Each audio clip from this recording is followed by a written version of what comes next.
Shalom Bapak Ibu Saudara yang terkasih.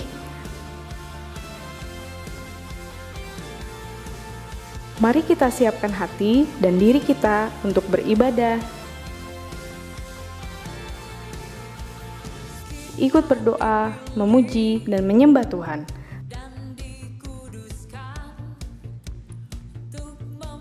Serta mendengarkan firman Tuhan dan mencatat. Sebelum kita beribadah, mari kita lihat pengumuman untuk minggu ini. Ibadah doa pagi online via Zoom setiap hari Senin sampai Jumat pukul 5 pagi. Healing Worship online setiap hari Rabu pukul 7 malam di YouTube channel GBI Sukawarna. Ibadah rumah doa online setiap hari Sabtu pukul 10 pagi di YouTube channel GBI Sukawarna. Akan dibuka KOM seri 100 pada bulan Oktober 2020 di GBI Restorasi Pondok Daud. Bagi Bapak Ibu yang belum mengikuti KOM seri 100, dapat mendaftar ke nomor berikut. Ibadah online Kids setiap hari Minggu mulai pukul 7 pagi di YouTube channel GBI Sukawarna. Ibadah online GBI Restorasi Pondok Daud setiap hari Minggu mulai pukul 7 pagi di YouTube channel GBI Restorasi Pondok Daud.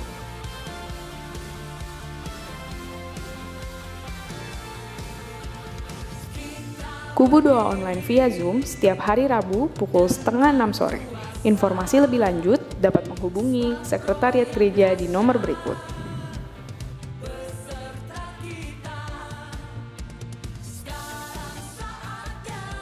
Bagi saudara yang rindu mendapatkan pelayanan doa, konseling, dan pelayanan lainnya, dapat menghubungi Sekretariat Gereja di nomor berikut.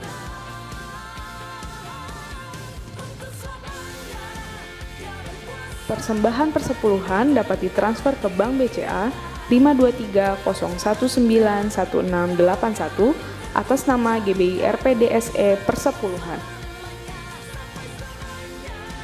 Persembahan diakonia dapat ditransfer ke Bank BCA 523019164 atas nama GBI RPDSE Diakonia. Persembahan pembangunan dapat ditransfer ke Bank BCA 523019166 atas nama GBI RPD SE Pembangunan. Bagi Bapak Ibu Saudara yang sudah memberikan persembahan, dapat mengirimkan bukti transfer beserta nama saudara melalui WhatsApp ke nomor berikut.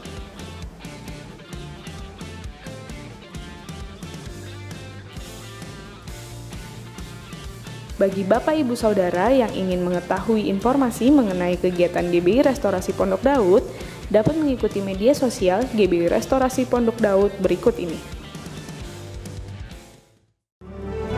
Bangun kesatuannya, kau akan lihat kemuliaan, kemuliaan, kemuliaan. Itu milik kedua. Karena Bapak sudah memberikan, jangan sampai hilang kemuliaan itu.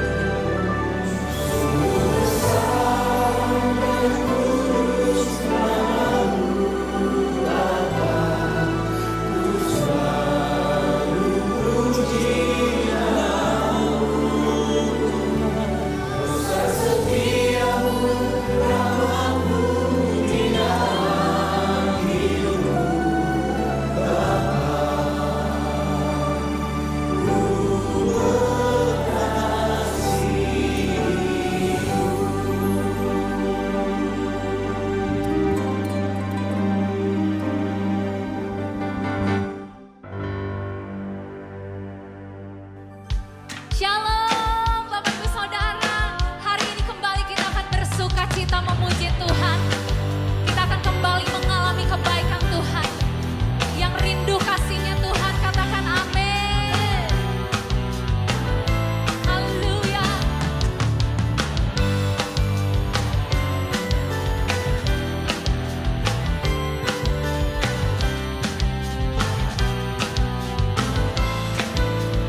Sungguh kami mengalaminya Tuhan. Betapa ajaib, betapa dahsyat perbuatan Tuhan dalam hidup kami. Betapa besar bukti kasih Tuhan dalam hidup kami. Terima kasih Tuhan, terima kasih. Terima kasih Tuhan Yesus.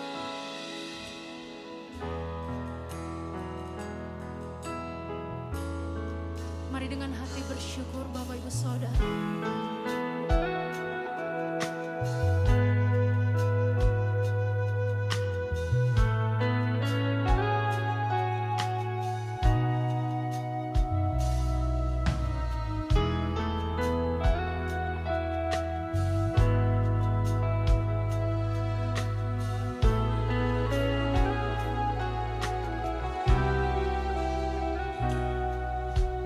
Betapa ajaib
Selamat hari Minggu. Saya percaya kasih setia Tuhan selalu baru setiap pagi.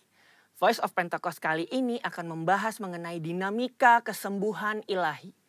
Apakah kamu pernah mengalami sakit dan disembuhkan Tuhan melalui mujizat? Atau malah pernah lihat orang yang sakit dan didoakan tapi nggak sembuh-sembuh? Jadi sebenarnya kesembuhan ilahi itu beneran ada atau enggak sih? Dan apakah pelayanan kesembuhan ilahi masih sesuai dengan kemajuan zaman now? Dalam Alkitab ada ratusan ayat janji Tuhan bagi kesembuhan umatnya. Banyak peristiwa dicatat orang-orang mengalami kesembuhan secara mujizat. Contohnya dalam Perjanjian Lama, Raja Hizkia yang disembuhkan, atau Naaman yang disembuhkan dari penyakit kusta, dan masih banyak lagi. Perjanjian Baru juga mencatat ada begitu banyak peristiwa mujizat kesembuhan ilahi, baik melalui pelayanan Tuhan Yesus maupun melalui pelayanan para rasul. Nah, sebagai insan Pentakosta, kita percaya bahwa kesembuhan ilahi terjadi karena pengorbanan Tuhan Yesus di atas kayu salib. Kita percaya bahwa mujizat tetap terjadi sampai sekarang karena Allah masih terus melakukan perbuatannya yang ajaib, yang melampaui kemampuan manusia dan hukum alam. Yang harus kita pahami sebagai insan Pentakosta adalah bahwa pengajaran Injil harus berpusat kepada Yesus yang adalah juru selamat kita, penyembuh yang membaptis dengan Roh Kudus, yang menguduskan kita, dan Raja yang akan datang kembali. Jadi, pelayanan kesembuhan ilahi tidak terpisahkan dalam pemberitaan Injil, karena Tuhan Yesus adalah Sang Penyembuh. Pelayanan kesembuhan ilahi ini bisa melalui doa dari hamba Tuhan maupun doa pribadi si penderita penyakit itu sendiri. Tempatnya bisa di mana aja. Bisa dari KKR, ibadah onsite, ibadah online, atau bahkan dari rumah loh. Ada dua hal yang akan kita bahas terkait dinamika pelayanan kesembuhan ilahi ini.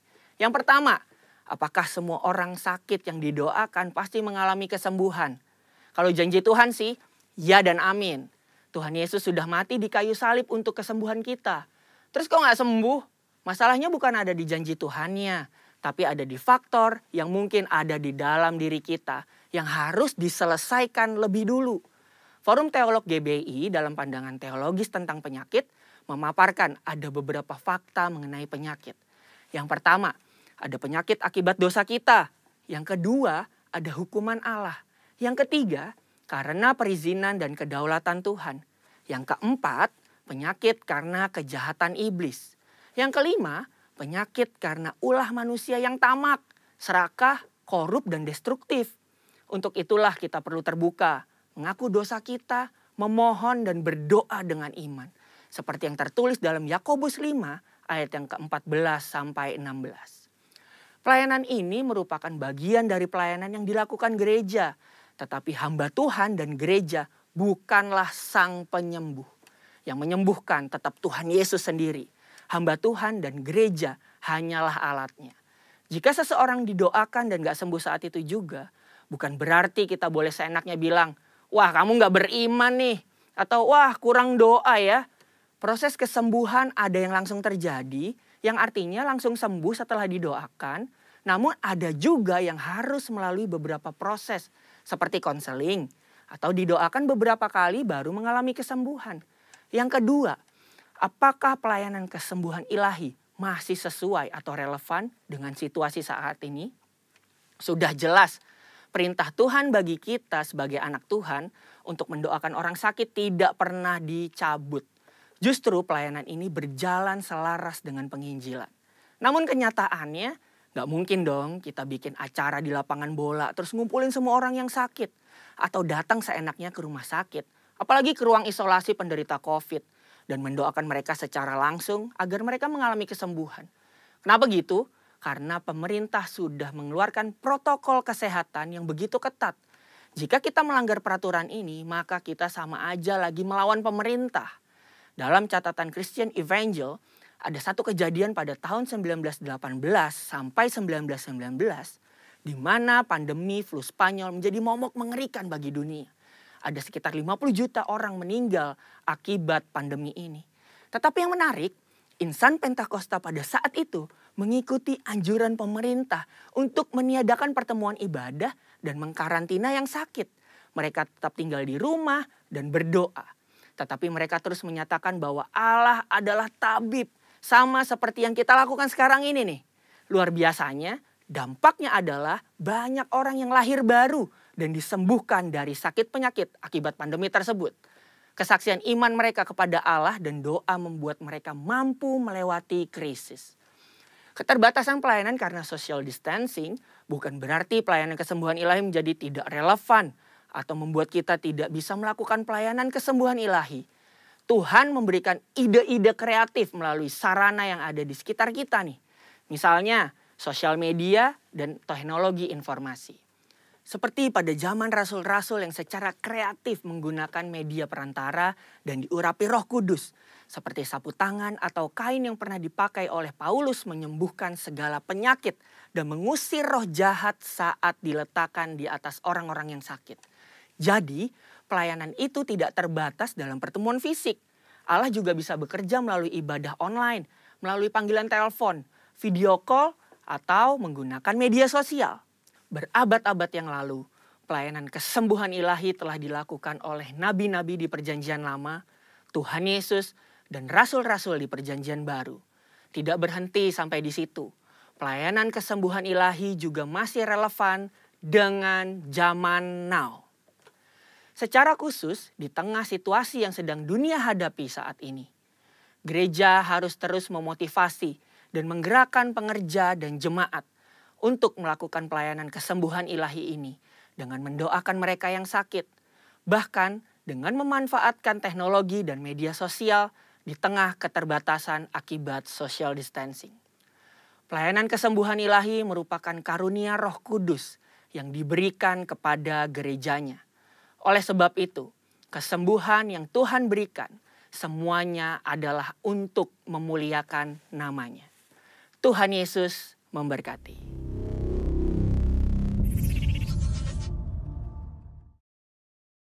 Shalom jemaat Tuhan yang bersuka cita dan berbahagia. Mari kita berdoa sebelum kita mendengar dan meresponi kebenaran firman Tuhan. Korabata karya labas santa karana labaya shanta karana. Penuhkan kami dengan urapan Roh Kudus. Kami merendahkan diri kami meleburkan diri kami dengan kebenaran firman-Mu. Dan Bapa, berikan kami roh hikmat, pengertian dan sebuah hati yang mengerti kehendak-Mu dengan benar dan sempurna dan melakukannya. Supaya kehidupan kami semakin serupa diubahkan seperti Yesus untuk menyelesaikan amanat agung. Urapi hamba-Mu dan kami semua dalam nama Tuhan Yesus. Amin. Hari ini kita akan berbicara tentang living by faith. Hiduplah oleh iman. Orang benar akan hidup oleh iman. Sampai 4 kali dalam Alkitab Perjanjian Baru dikatakan berturut-turut orang benar akan hidup oleh iman. Orang benar hidup oleh iman. Orang benar hidup oleh iman. Bahkan saudara di dalam Alkitab King James Version kata faith, iman ditulis 336 kali. Sedangkan kata hope, pengharapan ditulis 130 kali. Kata joy ditulis 201 kali. Tapi iman, faith 336. Berarti berkali-kali Tuhan menekankan pentingnya iman. Mengapa iman itu penting? Karena yang mengalahkan dunia adalah iman. 1 Yohanes 5 ayat keempat. Dan inilah kemenangan yang mengalahkan dunia, iman kita. Oleh karena itu saudara, hari ini kalau Anda ingin hidup berkemenangan, hiduplah sebagai orang benar di dalam iman. Tapi ingat, iman kita adalah iman yang bertumbuh. Sebagai contoh, Alkitab berkata dalam 2 Tesalonika 1 ayat ketiga, bahwa memang patutlah demikian karena imanmu makin bertambah. Kata bertambah di sini dalam bahasa aslinya berbicara growing over ordinary. Artinya naik terus bertumbuh melampaui rata-rata. Dan ini dialami oleh murid-murid Yesus. Murid-murid Yesus saudara ketika Matius pasal 21 ayat 21. Saat itu mereka mengenal, diajarkan tentang iman yang memindahkan gunung. Mereka belum melihat Yesus bangkit dari kematian dan belum mengalami Pentakosta, Roh Kudus dicurahkan. Saat itu iman mereka diajarkan tentang iman yang memindahkan gunung. Tapi berjalanannya waktu, salah satu murid bernama Yohanes di dalam kitab 1 Yohanes 5 ayat 4 dan 5. Setelah Yohanes saudara melihat siapakah Yesus Kristus, anak Allah yang hidup, yang mati mengorbankan nyawanya di kayu salib. Bangkit pada hari ketiga dan terus naik ke surga. Dan mencurahkan Roh Kudusnya, artinya mengalami Pentakosta. Imannya berbeda. Bukan hanya iman yang memindahkan gunung, tapi naik lebih lagi menjadi iman yang mengalahkan dunia. Apa yang dimaksud dengan dunia? Bapak Ibu jangan lupa 1 Yohanes 2 ayat ke-6. Dunia berbicara keinginan mata, keinginan daging, dan keangkuhan hidup. Berarti iman yang bukan hanya sanggup memindahkan gunung, tapi sebuah iman yang sanggup membuat kita mengalahkan keinginan daging kita, keinginan mata, dan keangkuhan hidup. Iman yang akan mengubah kita menjadi serupa seperti Yesus. Di Pentakosta ketiga ini, milikilah iman yang sanggup mengubah Anda untuk lebih dan lebih lagi menjadi serupa seperti Yesus Kristus. Dan hari ini kita mau belajar, living by faith, hiduplah oleh iman, iman yang mengalahkan dunia. Yang pertama, living in the God's perspective, hiduplah dengan perspektifnya Tuhan, dengan cara pandangnya Tuhan. Apakah perspektif? Perspektif berasal dari bahasa Latin, artinya perspectare.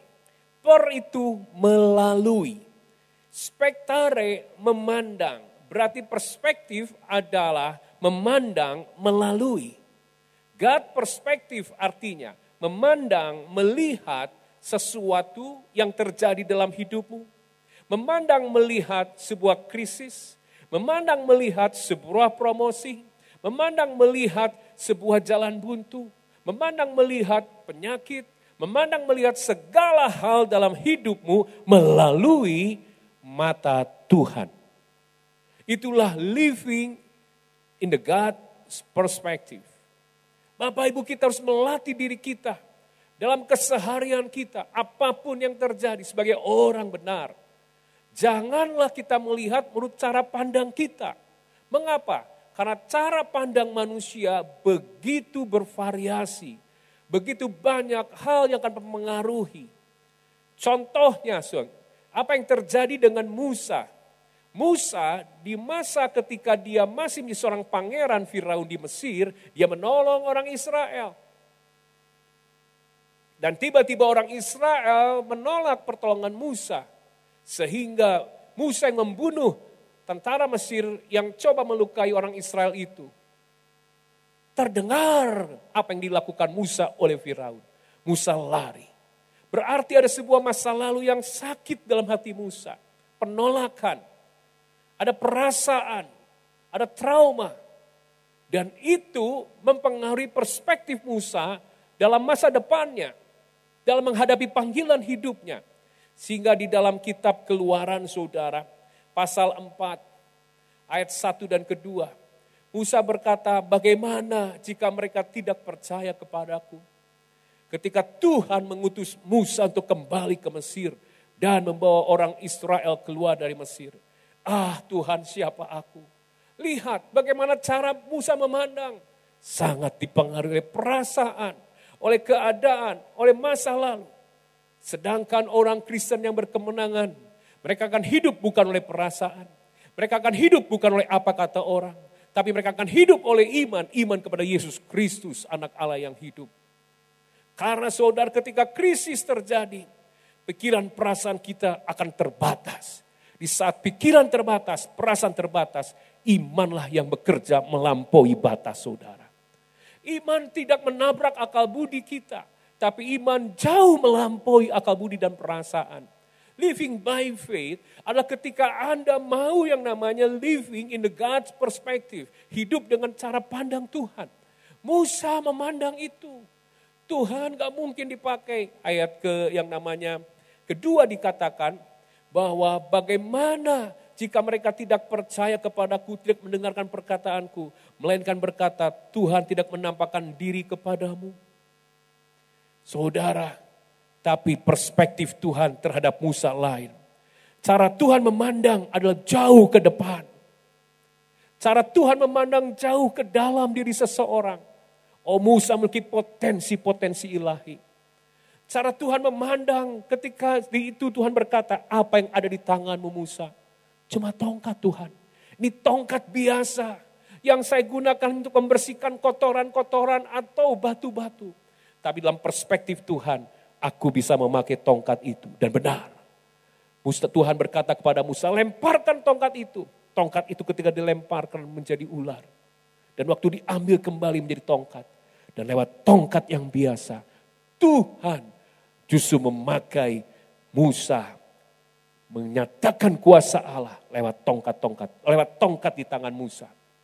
Mari kita lihat sangat jauh berbeda perspektif Tuhan dan perspektif Musa.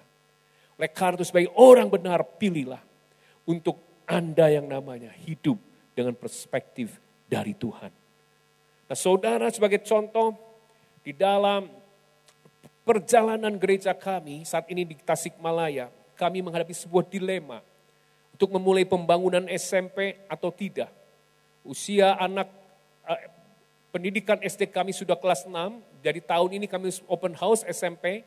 Dan tahun depan sudah mulai SMP. Berarti gedung harus sudah ada tahun depan. Tetapi ada banyak alasan yang membuat perspektif kami untuk melihat keadaan seperti ini untuk menunda. Alasan pertama tentu karena keuangan. Keuangan gereja menurun. Dan sisa tinggal 30%-nya pemasukan yang ada. Dan ini merupakan pandemi. Tapi suatu kali Tuhan menegur dan mengubah perspektif saya. Ada sebuah pertanyaan, seandainya engkau anak orang yang paling kaya di dunia, contoh misalnya Bill Gates, apakah engkau akan memulai pembangunan? Di saat itu saya berkata, saya bukan anak Bill Gates, tapi saya anak Bapa di surga. Tuhan yang memiliki menjadikan langit dan bumi. Lewat itulah cara pandang saya. Melihat situasi ini mulai berubah. Sehingga saya dengan iman melangkah. Go. Dan kita mulai membangun. Sudah berjalan saat ini mungkin sekitar 2 minggu. Dan mulai pondasi dibangun.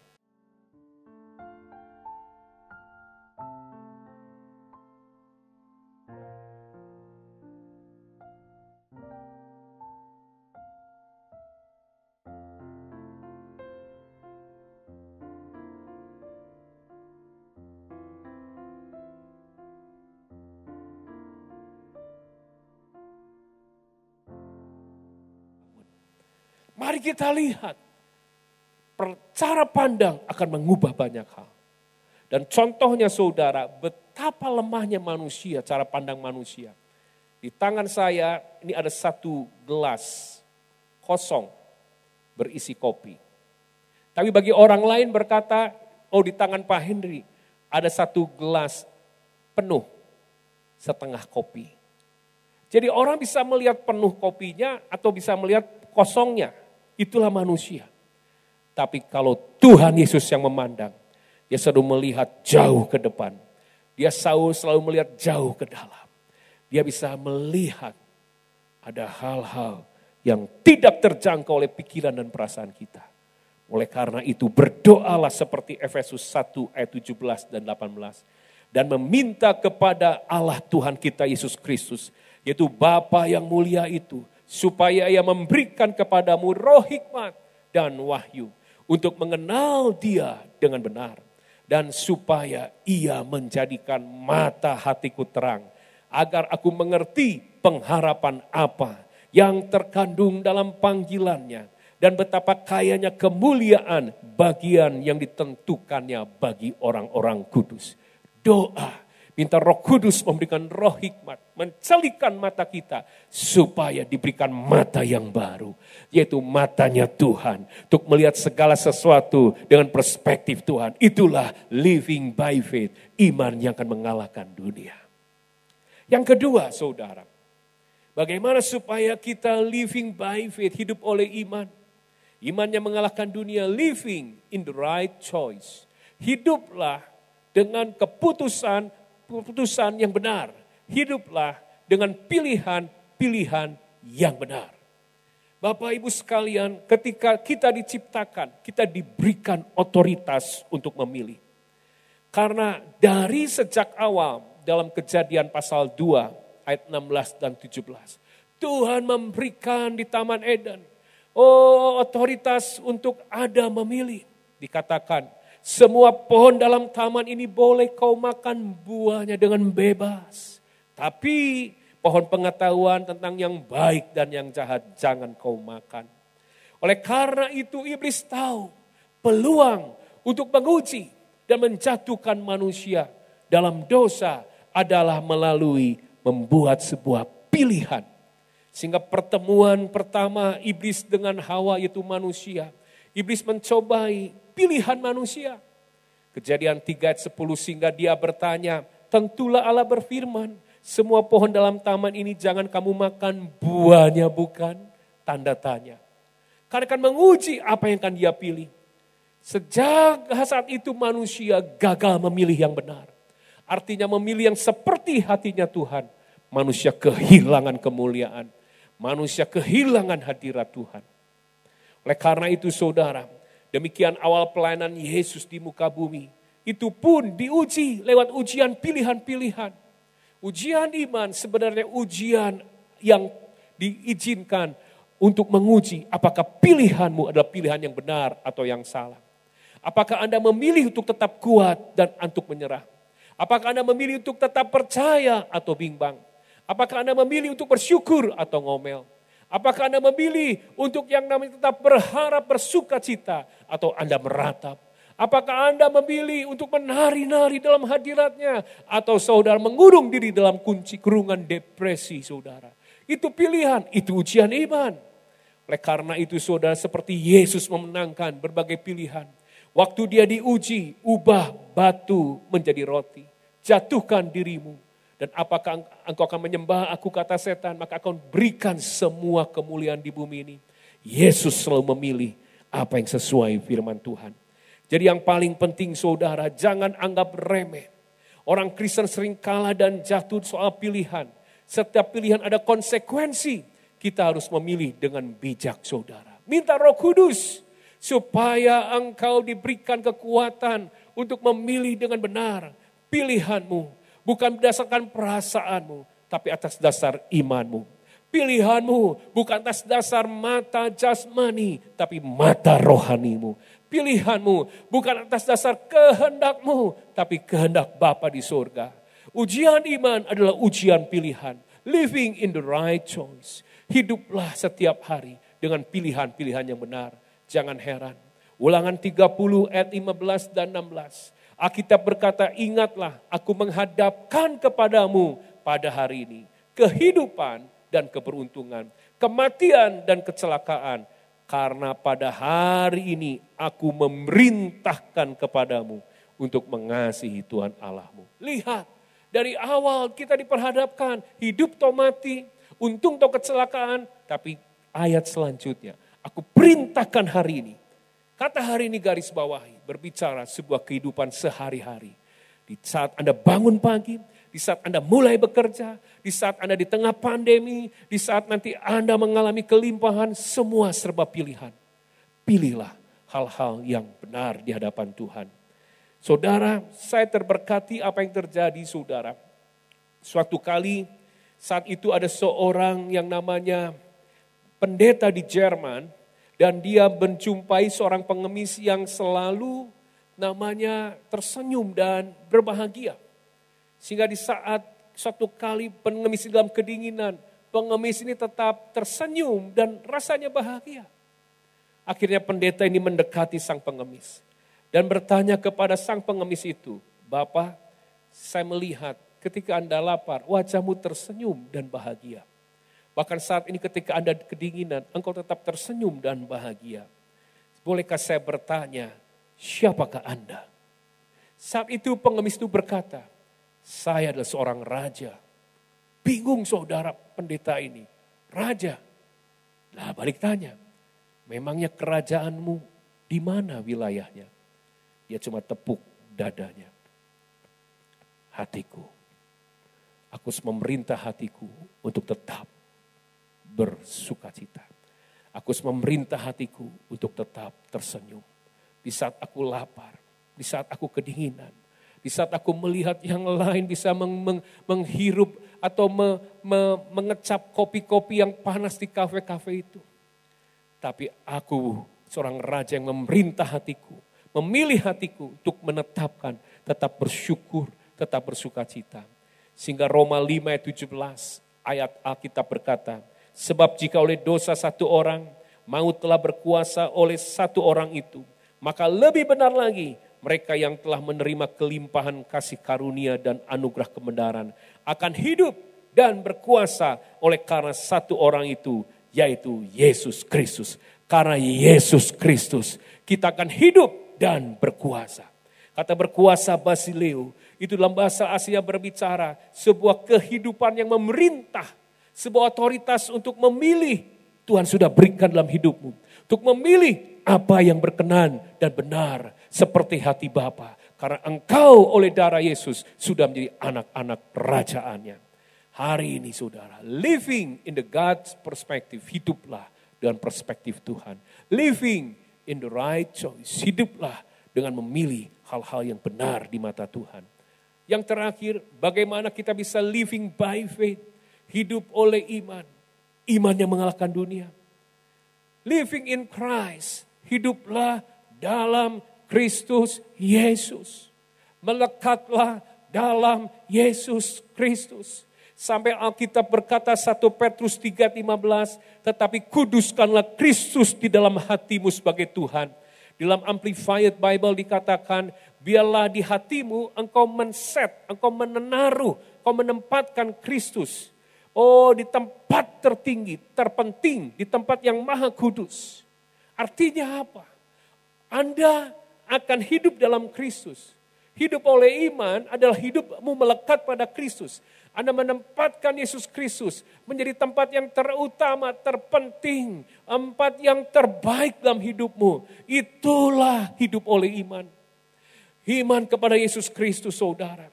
Suatu kali yang namanya sebuah survei daripada The Independent dari Inggris, saudara, meneliti ternyata dari tahun 2013 sampai 2016, Presiden Rusia Putin membuat satu hal yang menghebohkan, yaitu selalu ngaret dan telat.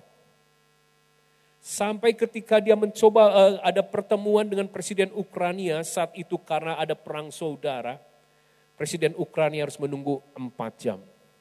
Waktu survei ternyata di tahun itu ada 16 pemimpin negara yang dikerjai, tanda kutip. Putin selalu terlambat, 4 jam, 2 jam. Dan apa yang terjadi? Orang meneliti, kenapa ya? Padahal kalau janji pers dengan wartawan on time. Sehingga ada satu yang namanya tanpa nama, sebuah analisis yang berkata, karena Putin sedang menaruh secara psikologis, dia sedang melancarkan tekanan kepada lawan bicaranya.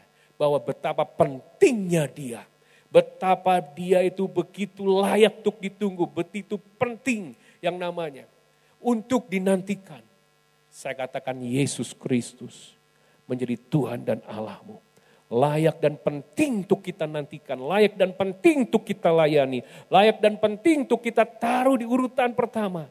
Tidak perlu melakukan apa yang seperti Putin lakukan. Karena Yesus Kristus lewat darahnya, Wahyu 1 ayat 5 dan 6, lewat darahnya. Dia sudah menebus dan membeli setiap diri kita. Dari segala dosa kejahatan kita. Untuk membebaskan Anda dan saya dari segala masa lalu. Dosa yang harusnya membuat kita binasa. Tetapi oleh darahnya yang mahal, oleh cinta dan kasihnya. Oh, dia membeli Anda dari kegelapan dan mengubah hidupmu. Dan sekarang kau diangkat menjadi anak-anaknya. Bukan hanya itu saja, engkau dibentuk, engkau disertai, engkau diurapi. Untuk menjadi imam-imamnya yang kudus, bahkan raja-rajanya. Oleh karena itu dia layak menerima segala yang terbaik dari Anda dan saya. Dia layak untuk mendapatkan tempat tertinggi, terhormat, terutama. Dan oleh karena itu salah satu ciri orang hidup dalam Kristus, melekat dalam Kristus adalah lewat bisnismu engkau tetap di dalam itu ada amanat agung. Lewat pekerjaanmu, perjalananmu, apapun siapapun Anda, orang yang mengaku living in Jesus Christ, selalu amanat agung, menjadikan bangsa-bangsa muridku, itu menjadi tema utama dari apapun yang engkau kerjakan. Saya tidak akan perpanjang firman Tuhan, tapi hari ini biarlah iman kita bertumbuh. Bukannya iman yang memindahkan gunung, tapi iman yang mengalahkan dunia. Dan hiduplah oleh iman itu. Living in the God perspective. Living in the right choice and living in Jesus Christ. Saya akan berdoa bagi Anda. Mari angkat tanganmu tinggi-tinggi. Mungkin kau sedang mengalami di antara umat Tuhan yang mendengar firman Tuhan hari ini. Engkau sedang mengalami yang namanya tekanan, kekalahan, kemunduran rohani. Tapi hari Anda ingin memilih dan memutuskan, mulai hari aku akan hidup karena iman, bukan karena perasaan. Aku akan melihat terobosan dan kemenangan. Dan Anda minta Roh Kudus mengurapimu untuk Anda mulai berjalan. Oh, iman bukan hanya iman yang memindahkan gunung, tapi iman yang mengalahkan dunia. Angkat kedua tanganmu tinggi-tinggi. Mari berbahasa roh. Horabata karyalaba santa karandalabaya santa kuradalabalaba.